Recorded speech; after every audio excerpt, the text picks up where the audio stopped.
Hello, I'm Dr Penny Bradshaw. I'm the programme leader for the English Literature degree at the University of Cumbria. In what follows, I'm going to be talking about Emily Bronte's novel Wuthering Heights, which also happens to be one of my favourite novels. Now, even though I really love this novel, and even though it remains one of the most popular novels in English more than 170 years after its original publication, it really wasn't received in a very positive way in 1847 when it was published. And for the most part, the Victorian reading public really did not know what to make of this novel at all. It was unlike anything they'd ever read. And I think we have to remember that at this stage of the Victorian period, middle class society was governed by very clear rules and morals, rules about what you could say and what you couldn't say. Culture was really dominated by religious beliefs, by a very powerful and widespread acceptance of God and the teachings of the Bible. And there were very strong codes of behaviour in terms of sexuality and gender roles. Clothes in the Victorian period covered up virtually all of the human body. Unless they were married, women and men were really not allowed to spend time alone together. They had to be chaperoned. And so within this context, it's very difficult to express desires and passions. And then suddenly, in the middle of all this, this novel appears in which a teenage boy and girl spend their time running around the moors together, unsupervised, declaring their passionate feelings. We have scenes including Heathcliff digging up Cathy's grave and saying that he wants their bodies to mingle together in death. I mean, the Victorian readers were absolutely appalled by some of these passages. And just to give you a flavour of the contemporary response, I've put a couple of quotes here from some reviewers at the time. First of these says that here all the faults of Jane Eyre are magnified 1,000-fold, and the only consolation we have in reflecting upon it is that it will never be generally read. And then from the Examiner we have, "This is a strange book. It is not without evidences of considerable power, but as a whole it is wild, confused, disjointed and improbable, and the people who make up the drama, which is tragic enough in its consequences, are savages." And then just one more review. This is probably my own favourite. This is from Graham's magazine. "There is an old saying that those who eat toasted cheese at night will dream of Lucifer. The author of Wuthering Heights has evidently eaten toasted cheese. How a human being could have attempted such a book as the present without committing suicide before he'd finished a dozen chapters is a mystery. It is a compound of vulgar depravity and unnatural horrors, such as we might suppose a person inspired by a mixture of brandy and gunpowder might write for the edification of fifth-rate blackguards." And even Charlotte, Emily's sister, questioned in her 1850 preface to Wuthering Heights whether it was right or advisable to create things like Heathcliff, and said, "I scarcely think it is." So one of the questions we need to ask ourselves is how Emily, this young, shy Victorian woman, daughter of a clergyman, how did she come to write such a disturbing and strange novel? How did she come to write such a powerful Gothic love story? And these are some of the questions we're going to be exploring over the next few slides. And here we just have a few key details about Emily herself. She was born in 1818 and died in December 1848. Wuthering Heights had been published in December 1847 when Emily was only 29, and she would die a year later from tuberculosis, what was known in the Victorian period as consumption, which is an infection of the lungs. And so she died almost exactly a year after her novel had appeared.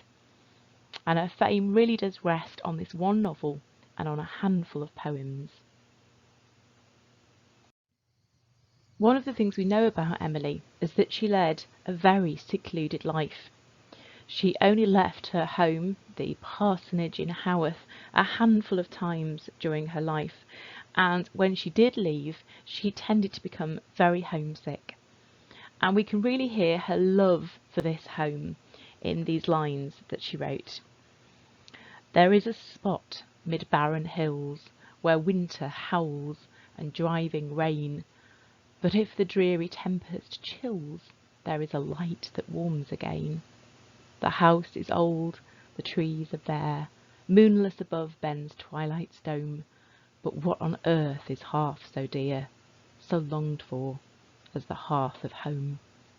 The mute bird sitting on the stone, the dank moss dripping from the wall, the thorn trees gaunt, the walks o'ergrown.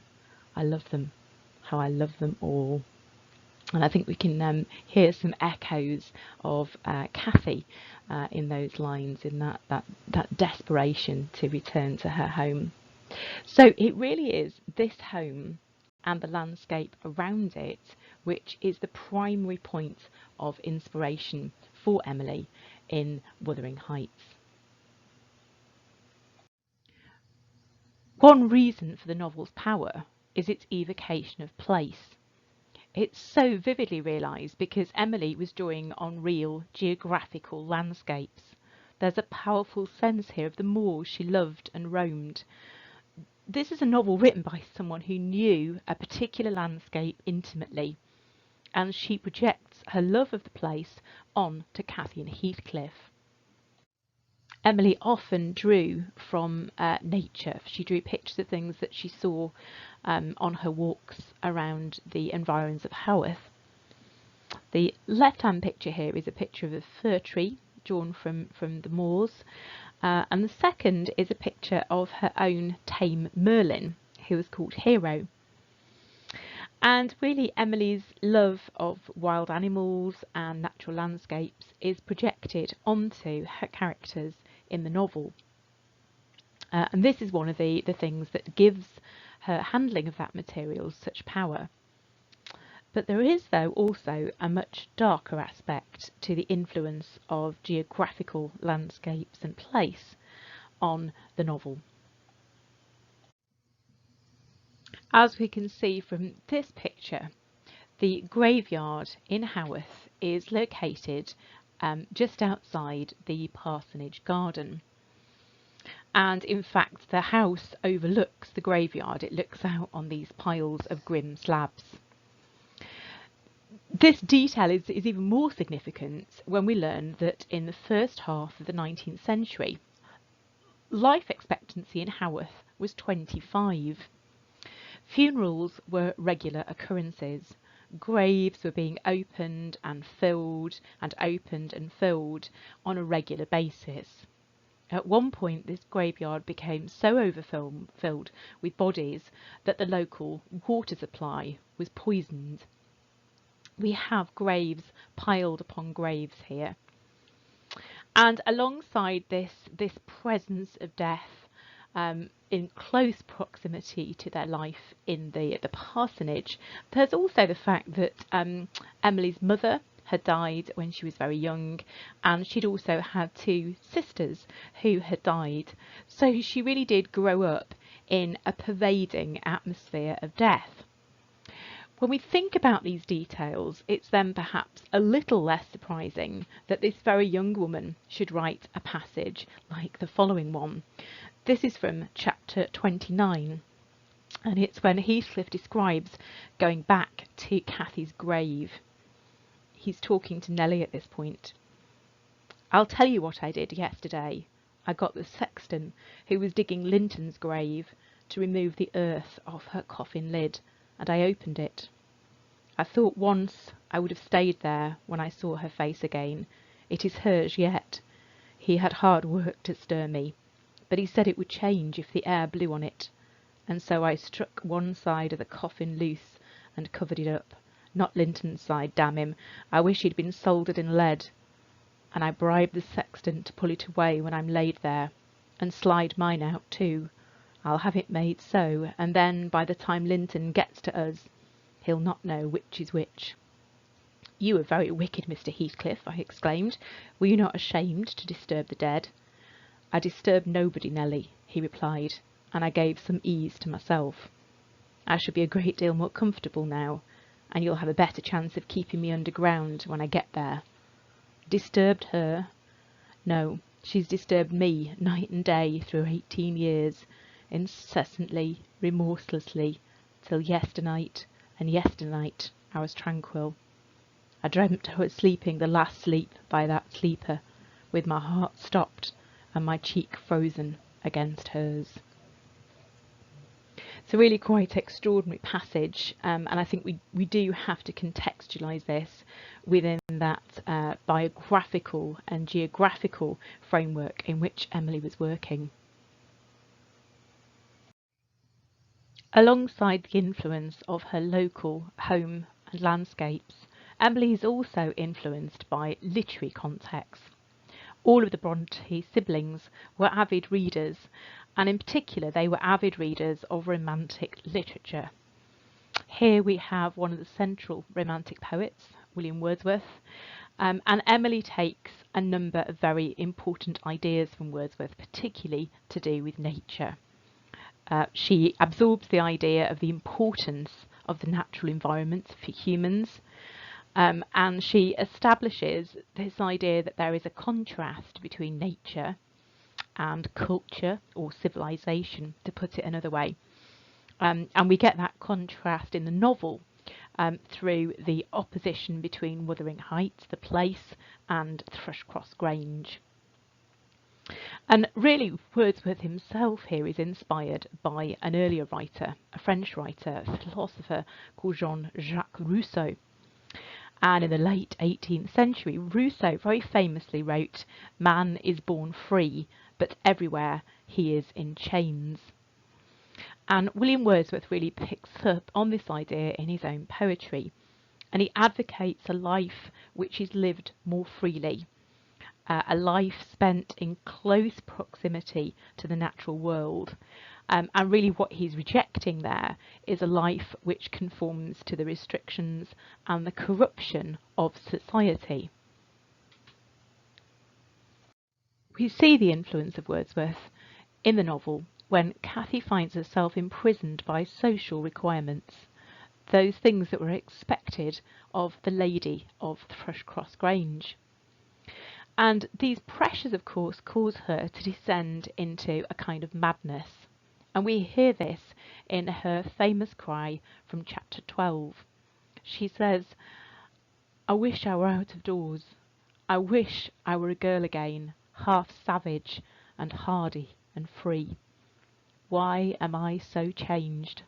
I'm sure I should be myself were I once more among the heather on those hills." So Emily really is taking Wordsworth's idea here and using it to articulate the particularly intense desire of women to escape from a patriarchal, cultured world, a world which really does define how they can behave, how they dress, and what they have to say. While Emily's work is influenced by Wordsworth, Emily's construction of nature is often less idealised than that of Wordsworth. We often find that nature in Emily's work is violent and cruel, and I think Charlotte Bronte really perceived that Emily's work has been shaped by a landscape, a particular landscape, the landscape in which it was written, both in terms of its beauty but also in terms of its darker elements. This is what Charlotte said of the novel in her 1850 preface. "Wuthering Heights was hewn in a wild workshop with simple tools out of homely materials. The statuary found a granite block on a solitary moor. Gazing thereon, he saw how from the crag might be elicited a head, savage, swart, sinister, a form moulded with at least one element of grandeur, power. He wrought with a rude chisel, and from no model but the vision of his meditations.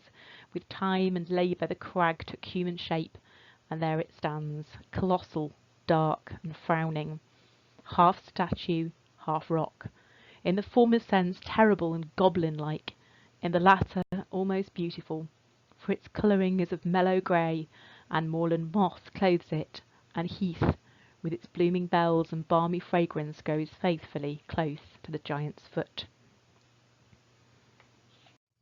Another important influence on Emily from the Romantic poets was Lord Byron. He was by far the most charismatic and popular of the Romantic poets. He was a bit like the 19th century equivalent of a pop star, and women would faint when he entered the room. And in his poetry, Byron constructed a particular kind of male figure, which is known as the Byronic hero. And it was actually modelled on Byron himself, or at least how he perceived himself to be. And it was a dark, brooding, very proud male figure who really challenges society's rules.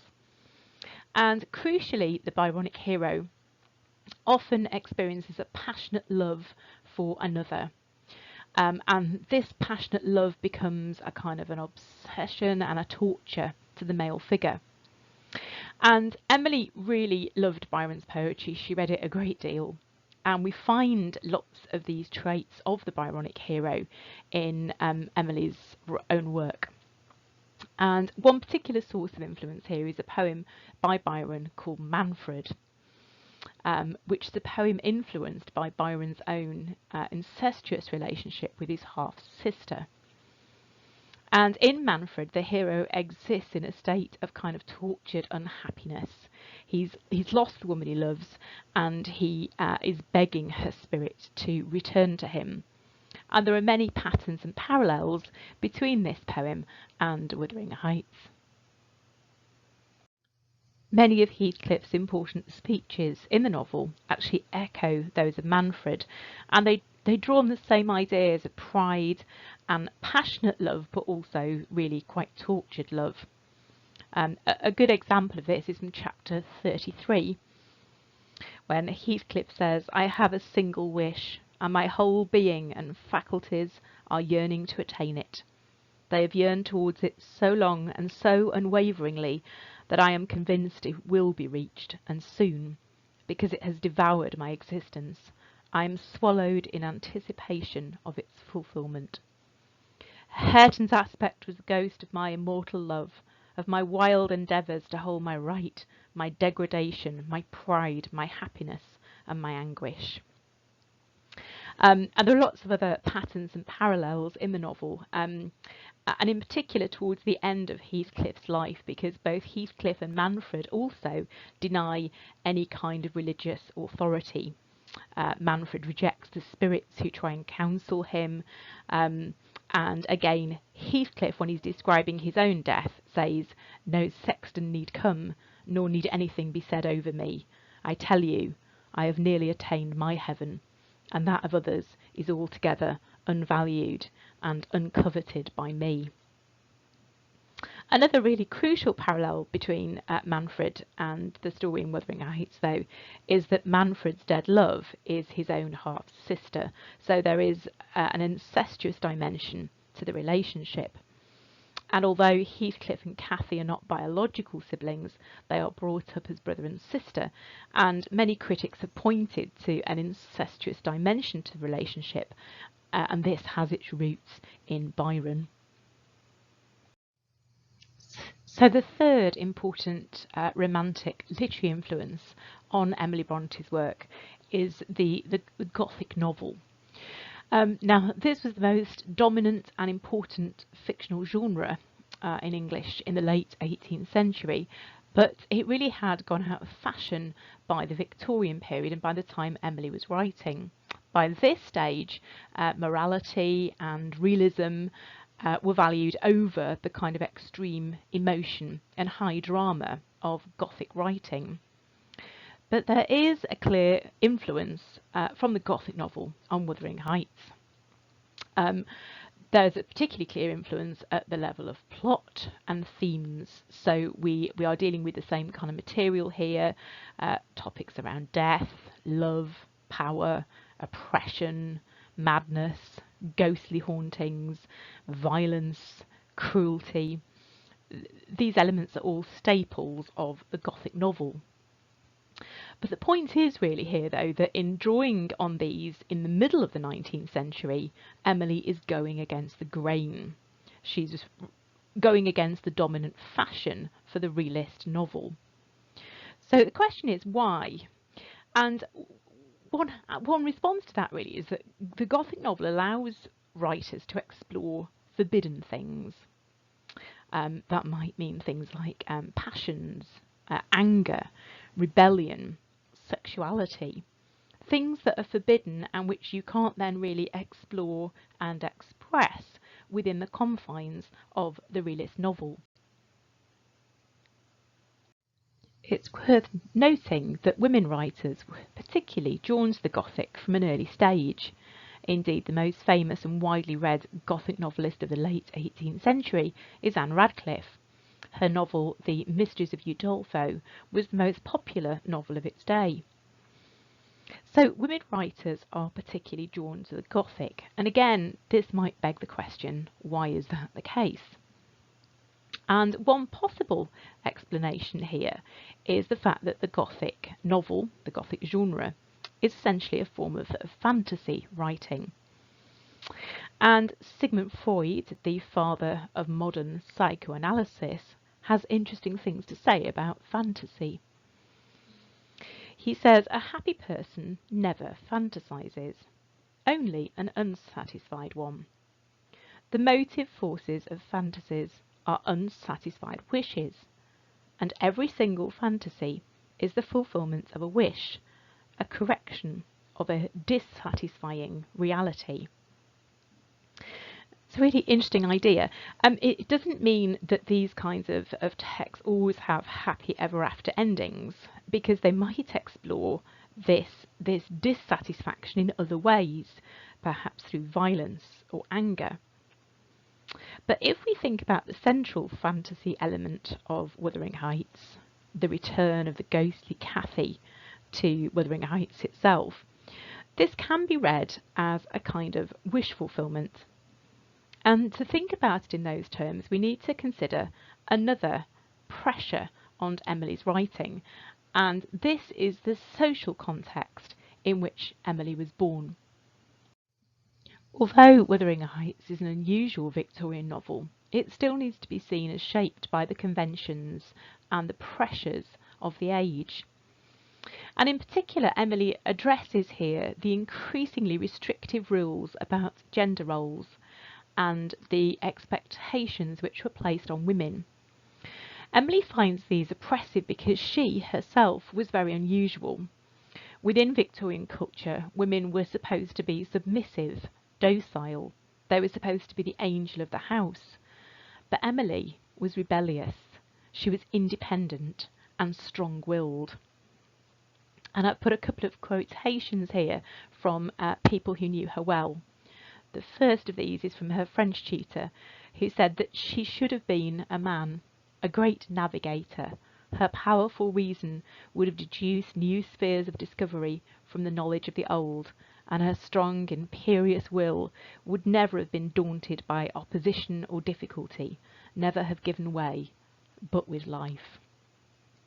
And then Charlotte on her sister. I've never seen her parallel in anything. Stronger than a man, simpler than a child, her nature stood alone. Under an unpretending outside lay a secret power and fire that might have informed the brain and kindled the veins of a hero. And I think Emily's own dissatisfaction with the roles which were available to women in the 19th century really comes across in the novel. Emily has these very strong feelings which she projects onto her characters. So Cathy has these passionate feelings for Heathcliff, but feels obliged to marry Edgar Linton, and thereby to conform to society's rules, dressing as a lady and rejecting Heathcliff. But this, of course, brings about her downfall. Once he returns, she can no longer deal with the charade.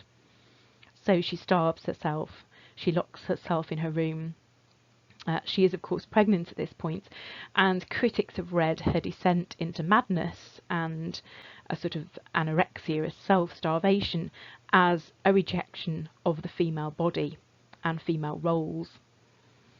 Earlier, the passage we looked at from chapter 12 was also about returning to a pre-adolescent state, which is a desire to escape these roles. And in this respect, she is granted a wish fulfillment, because she returns to the heights, not as an adult woman, but as a ghostly child. She's returned to a point before those gender roles began to apply. So we've considered some of the environmental, the literary and the social influences on Wuthering Heights. And in these final slides, I just want to go forward a little bit in time and think about its ongoing influence on our culture.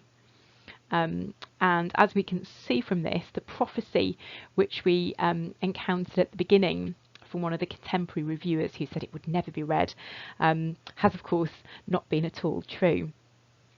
This novel is not just extremely popular still, but also very, very influential within our culture. On this slide, we can see some of the numerous film adaptations which have been made of the novel, and I'm sure there will be further adaptations to come. The character of Heathcliff also continues to inform our culture in all kinds of ways, particularly popular culture and popular romance. So lots of novels are marketed in this way, presenting this slightly disreputable Heathcliff figure.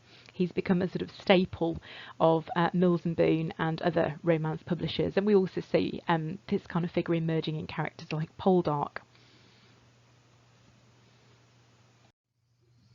And the novel also has inspired a very famous pop song. It's almost unique, I think, in the history of British fiction in doing that. So this is a song written by the very influential UK singer-songwriter Kate Bush. It was written when she was only 18. And it was inspired by the story of Cathy. So she sings in the voice of Cathy during the course of the song. And she even produced her own choreography for the video, as you can see from the diagram on the left there. And if you follow the link, you can listen to a YouTube clip of her singing this song, which was #1 in the charts in 1978.